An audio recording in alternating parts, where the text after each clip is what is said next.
আসসালামু আলাইকুম প্রিয় শিক্ষার্থী বন্ধুরা, আশা করছি সকলে ভালো আছেন। আমরা আজকে কারক ও বিভক্তি ক্লাসের চতুর্থ যে ক্লাস বা পর্ব সেখানে এসে উপস্থিত হয়েছি। আজকে আমরা শিখব করণ কারক। ভিডিও শুরুতে আপনাদের সবার কাছে একটা অনুরোধ করব, আমাদের চ্যানেলে যারা নতুন তারা অবশ্যই আমাদের চ্যানেলটিকে সাবস্ক্রাইব করে পাশের বেল আইকনটি বাজিয়ে দিবেন, এটা আপনাদের প্রতি অনুরোধ। তো চলুন করণ কারক আমরা শিখি। করণ শব্দের অর্থ যন্ত্র, সহায়ক বা উপায়।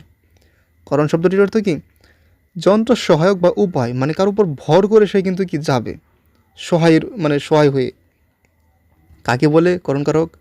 ক্রিয়া সম্পাদনের মধ্যম বা উপকরণকে বলা হয় কি করণ কারক। যেমন উদাহরণ হিসেবে যদি আমরা দেখি, আমি কলম দিয়ে লিখি। আমি কলম দিয়ে লিখি, কার উপর ভর করে সে লিখতেছে? কলমের উপর। অবশ্যই কি কলমটা এখানে কি করণ কারক। এখানে কলম দিয়ে হলো কি করণ কারক, কারণ লেখার মাধ্যম কলম। এরপর 2 নম্বর যদি আমরা আরও একটি উদাহরণ দেখি, সে ছুরি দিয়ে ফল কাটে। মানে ফল কাটার মাধ্যমটা কি, কার উপর সহায় হয়ে সে ফল কাটতেছে? অবশ্যই ছুরি দিয়ে, মানে ছুরির উপর ভর করে। ছুরিটা কি আপনার? অবশ্যই করণ কারক। এরপর যদি দেখি 3 নম্বর উদাহরণ, কৃষক লাঙল দিয়ে জমি চাষ করে।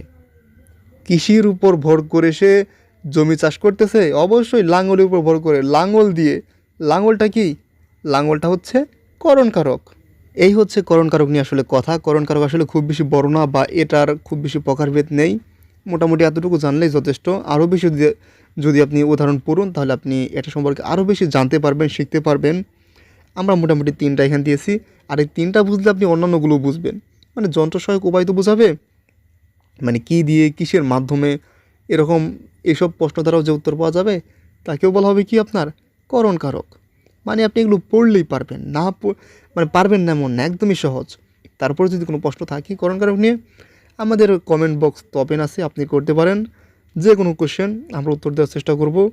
আর আপনাদের প্রতি আবারও অনুরোধ করব, আমাদের চ্যানেলে যারা নতুন তারা অবশ্যই আমাদের চ্যানেলটিকে সাবস্ক্রাইব করে পাশের বেল আইকনটি বাজিয়ে দেবেন। তো ভিডিওটি দেখার জন্য সবাইকে ধন্যবাদ। সবাইকে আসসালামু আলাইকুম।